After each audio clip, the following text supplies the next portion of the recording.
Hello my friends and welcome back to Player Display. Funnily enough, it is about around midnight and thus comes a strike of lightning and I can say that a custom is alive. So here we go with a custom Mandalorian. I feel like it's been a little while since we've done a custom showcase, let alone a Star Wars adjacent videos, so this is kind of cool to do. So this character, I didn't just pull him out of a hat. He's a fully original character I made myself on Star Wars The Old Republic. If you know my gaming channel, Pod Plays, in the link in the description, then you would have seen the little meme that I created for myself that no one's seen, but with this character. But after I created that design in the game, I fell in love with it, and I just wanted to create it here in plastic form to join Mechamuck! For a few reasons. Firstly, I love making custom figures and Mandalorians are cool. And second, I thought it would be useful to have a standard go-to 6-inch figure to use in size comparisons along with Mechamuck, who is rather short for obvious reasons. So before we go into the recipe of this figure and how I made him, I wanted to do something a little special. Since I am a storyteller and writer off to the side, I'm not paid to do it or anything, I just really love doing it, I wanted to go into the origin of QUASHH the Mandalorian. Hope you enjoyed this little segment. QUASHH Vander was a Mandalorian and Revanite who lived during the Old Republic. While not a particularly infamous nor exceptionally skilled hunter, his arsenal made him very distinct. Wanting to mimic the guise of the much more well-known Darth Revan, QUASHH wore red armor and robes, even wielding a flimsy vibrosword on his back. Unfortunately, his intimidating appearance and claims to know the ways of the Force was part of a facade, QUASHH hoping to frighten his targets into submission before they could realize how easy it was to defeat or escape him. Aside from terrorizing, or at the very least being a nuisance to the people of Nal Hutta, he amounted to nothing more than a clumsy and unsuccessful scoundrel. When he wasn't pestering townspeople with his arrogance and bold claims, he at least proved to be a proficient tinkerer, especially when he found a Kowakian monkey lizard mold and left in the marshes to die. QUASHH rebuilt the creature with cybernetics, which became his equally harmless and annoying sidekick Mechamuck. Even so, they each proved to be somewhat capable as a duo, transporting spice and claiming the occasional bounties. Still, their antics would one day catch up to them when a group of Gunkins on death sticks froze them in carbonite and buried them in the ground. Thus began a seemingly endless cycle of release and capture, ensuring QUASHH and Mechamuck's misadventures would reign for centuries to come. Back. I hope you enjoyed that. That was really fun to do. And that being said, let's go into the recipe for this figure. The base figure was a Death Watch Mandalorian from The Mandalorian, which makes perfect sense, of course. I was originally thinking of using two model kits, being the standard Empire Strikes Back Boba Fett and also, well, Din Djarin the Mandalorian, because one of them comes with a whole ton of spare parts so you can mix and change and create a good base generic Mando for your shelf. But I had two Death Watch Mandalorians anyways, so I figured, alright, I'll just pull one out and I'll customize it to my liking to create QUASHH from SWTOR or Star Wars The Old Republic, or whatever you want to call one of the best Star Wars games of all time, in my opinion. So anyways, let's get into this figure. So let's start with the head sculpt. Very nice head sculpt. I kind of botched the visor a little bit, that's why it's got a little bit of texture there. I did some paint, then I did some acrylic markers, I did a whole variety of things there, so it's not perfect, but then again, knowing this guy's scrappy nature, maybe he fell into a Sarlacc pit at one point, it got a little bit sticky, so if there's any texture weirdness on this figure, I actually think it adds to the character, so that's my excuse for any messiness that might be there. So we do have some extra accent work that I did, so actually just today I added this stripe along the top. I did that with some of those silver markers that we talked about in previous reviews. I don't remember exactly what they're called off the top of my head, but yeah, I did a little bit of accent work. So down here in the cheeks of the helmet, I guess you could call it, with a little bit of brown up here, and then some additional scuffing, and then some bleeding in the paint, if you will, to make it look a little bit worn and stuff like that. So I thought that was very cool.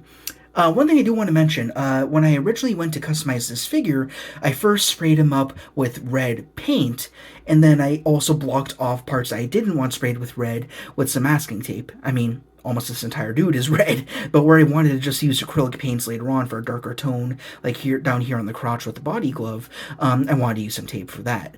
That being said, when I sprayed up the helmet, this is very important to mention. If you want the rangefinder to still be functioning as it is right here, and I actually kind of prefer them with the rangefinder down, what you want to do is remove this little piece here, which I've since glued back down, so I can't pull that out for you. But you want to pop that out along with the rangefinder, just a little pin, and pop that out as well. And before you spray the helmet with anything, get a little tiny piece of masking tape that would go over the holes for the rangefinder and this little piece that seals it inside. So that way when you spray it, then those two parts, those two little holes rather, aren't clogged up. And then you could port those pieces back in, no problem. And then you'll still have the working rangefinder. So that goes for really any Mandalorian figure, but at least in the case of this Death Watch base, that's something that you're definitely going to want to do. Another really fun thing that I did, I actually used inspiration from the Mythos Hot Toys Boba Fett figure, is he actually came with a hood, so I wanted to do that here. So if I peel this up, he actually has a jetpack, which is really neat. If you peel this piece up from the back and fold it over his head, you do have a functioning hood, which is great. Now, all these soft goods were made from 2 shirts, which I actually really like, but I unfortunately outgrew them because I got a little fat. So I wound up throwing them into my soft goods bag, and I cut them up in order to give him a hood, a little bit of a cape slash scarf thing going on down here, along with this trench coat sort of thing that he's got going all the way around, along with 2 implied sleeves. So I did the hood. This was actually an afterthought. I did that just today. That's one of my final steps I did on this figure to wrap him up. But then down here, I also did the trench coat. Now, it's kind of not a coat at all. It's rather a whole bunch of pieces done in order to imply a coat. So what I did is I actually got a piece of cloth, and then I cut 2 holes along the top rim of it. Then I wrapped it around so that way it would cup up through the shoulders, if you will. So it's not actually looping all the way around. Actually got a little tricky because I knew I'd be putting this cloth piece on top, so you wouldn't be any the wiser that it's not a complete piece. Then I also got 2 straps of that same cloth and wrapped it around the upper arm, the bicep, if you will. So now it looks like he's got these sleeves going over the body glove. So I just thought that would be really interesting. And again, it's a little bit more accurate to what I did in my new outro for Pod Place. So I just thought that was really cool to do. We also got some shoulder pads. Those are ultimately the same except for a repaint. Gave them silver trim along with the standard weathering as they always do. A little bit of slashing, a little bit of, like, I guess an acid rub, acid burn, or whatever you want to call it. I also bled out a little bit too much over here, so I just turned that into some more scratching. I mean, if you mess up with the custom figure, then add some wear, give it a little bit of story, like I did with this figure, perhaps a little too much. So that's one thing that I wanted to do. Also on the torso, you got the red and the silver punch in over there, but what I also wanted to do is give him a vibro sword. So I gave him a little piece of leather that slings over the torso, and then glued to the trench coat, actually, and not to the belt itself, I have... Why is this not flipping up? Is this a little clunked down? What's going on there? Whatever. I don't know. Something caught. Now it's loose. I have this scabbard here that was actually used from the Marvel Legends Hand Ninja. I know they did too. This was from the first one that they did in that initial Spider-Verse release. The build Stilt Man, if I'm remembering right, way back when during my college days. So that's where this came from. He has no accessories on right now. I'll bring them in a little bit later, but this is a working scabbard, or sheath. Sheath would probably be a better word for it, but either way, that's just a fun little thing that I want to do. And that little clip right there, that is used from the belt of the Death Watch Mandalorian. I did not wind up using the entire belt. I just used that along with an extra piece down towards the leg that we'll get to later. I also gave him a generic belt over here with a little bit of a flashlight that was actually used from a 3/4-inch Star Wars firearm, and I clipped that out from the scope, and it became a little flashlight that he has off to his hip, which I thought would be really neat. And then I also used some Gundam ankle parts that were extra, and I cut out these circular areas to create these little detonators of some sort, like those little sticky bombs that the Mandalorian uses in the show to, like, throw at some guard droids, like on a ship, that prison episode, if you remember that one. So I decided to give it to him, and again, more accurate to as he appeared in the game, which I had a lot of fun custom making the suit for this dude. And then obviously here, I gave him a lot more liberties with the customization stuff that I had going on and all the extra parts that I had. On the gauntlets, these vary a little bit. So on this first one, ooh, notice how I caught the light right there. That's really nice. Ah, I like that. That's cool. Well, anyways, over here, I actually did a little bit of storytelling. So this one is really beat up. It's got a lot of scoring. It's scratched up. A lot of me likes to think that maybe on one occasion, he got really burnt up over here, and this kind of fell apart. So he had to wrap it up with a little bit of cloth. This cloth actually came from the inner lining of the McFarlane Jonah Hex trench coat, and I cut that out to give it a little bit of more flow, if you will. So I had these extra straps that came out of it. They use them as wraps throughout this figure. So I thought that would be really interesting. So basically, use those wraps to tie up this destroyed gauntlet to fix it up. As for this one over here, he kind of learned his lesson. He armored it up a little bit more with this extra chrome-looking bit, which actually came from a Batmobile model kit, believe it or not. So I thought that would be really interesting. On the hands, not quite as interesting. I actually kind of like how they used the Shore Trooper from Rogue One as inspiration. It's got a little triangle in there, so I use that on Din Djarin as well, but also here on the Death Watch Mandalorian. So I thought that was really cool. I gave him a black glove just to carry on the black motif from the hood and the straps that he's got going on. So I thought that was really interesting. He also has two holsters here for the blasters that we'll look at in a minute. And then from here on out, I just did the same motif with the wraps, the red, the scoring, all of that. Used the belt from the Death Watch Mandalorian to create these little pouches down here on the boot. And I also gave him a sidearm over here. I actually forgot to pop that out, but I could do that right here. And this should still be working. I actually haven't done this in a little while. It's a little tight, but yeah, you can still slot that out. So as a last resort, he's got his little West Star over there, so I dig that a lot, but it's really just for looks. I don't think I'd be having that in his main arsenal because, of course, as you can imagine, he's got some more fun toys to play with.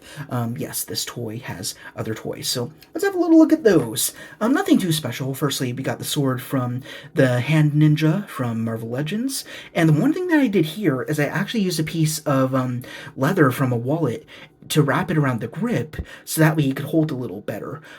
His hands, of course, are meant more to compensate blasters, so this grip was a little bit too thin, so I wanted to thick that up a little bit here. So now if you want, you can get him holding his vibro sword, and all you gotta do is slide it right in.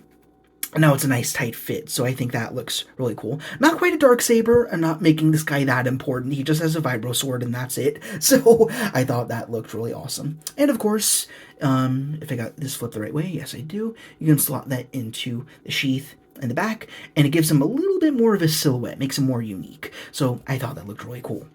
And lastly, of course, what's a bounty hunter without their blasters? After all, they're part of their religion. We have these two blasters over here, which I really love. I've always loved these. These come from, again, the Death Watch Mandalorians. Again, I had two, so I had two of the rifles. What I did is I cut off the buttstocks on both of them with my pliers, and I plucked them off, got rid of them. Sorry, wire cutters would have been a better word, but anyways, I cut those away, and I used my silver marker to give them a little bit of scoring and a little bit of this afterburn on the very end of them. So of course, you can fit those in his hands with very little issue, at least on this hand. Slot that right in. And, of course, this weapon was specifically designed for him, so it fits right in, no issue.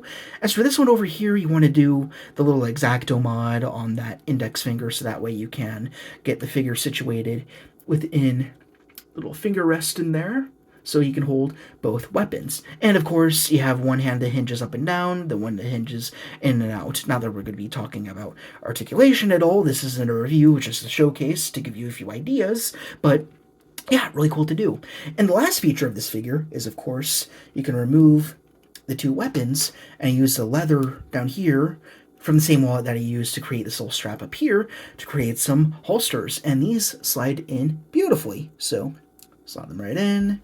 And they're quite chunky looking, but I kind of like that. Fits with the Old Republic aesthetic. And there you are. And now he's fully decked out. I really love a figure that can carry all of their accessories on their person. So I dig that a lot. And I think the last thing I kind of mentioned it briefly, but he does have a tiny little jetpack. For the life of me, I don't remember what model kit this comes from, but I have two of them. I have one extra, but I figured it was a cool looking, like, ancient, primitive jetpack to go with this figure, as opposed to the standard Boba Fett, Jango Fett ones that we'd see. I had an extra, I could have used that, but I felt like that'd be kind of boring just to see the exact same jetpack again on another Mandalorian, so I wanted to change that up. But that's pretty much it. There's not a whole lot else to talk about with this figure. If I ever do make a custom figure, once in a while, it can be a pricey process, but not in this case, because again, I just used fodder parts as opposed to buying model kits. When I do make customs, I do like to do a little showcase to give you some ideas as to what you can do, whether it be to build a generic character for your shelf, or if you just want to create a mascot for your own YouTube channel, which I like to do. So now you got two good figures over here for size comparisons, which we will be seeing as recurring characters on this channel for better or for worse. So anyways, that's pretty much it for this showcase. Pretty short and sweet. I hope you enjoyed it. And again, I did a few screenshots earlier on in the video. So that's all. Let me know how you think I did. If you think it's good, if you think it sucks, I'm open to criticism, especially if there's something I could have done better. But I'm seriously pleased. This is one of my favorite customs I've ever done. I did a whole bunch of custom work in quarantine times, dare I bring it up, and with mixed results. I wasn't that great. That's kind of where I really got knee deep into customizing. Nowadays, I don't do it as often as far as creating a whole original character is concerned, but it's fun to do. And of course, I got Mecha Mug over there, so this was really enjoyable. So, all that being said, thank you guys very much for watching. I hope you enjoyed this little showcase. And if you did, and you got something out of it, then please, as per usual, be sure to like, comment, ring the bell to be notified of our latest arrivals. And subscribe. Oh yeah, hi, Mechabug here. If you want to see more from Pod Guy, then please be sure to check out the Pod Plays channel down in the description for some Let's Plays. And if you want to support the channel a bit too, you also got the Pod Patreon, which is down in the description as well. See you around, folks! Thank you guys very much for watching. Rock on, and I will see you all later.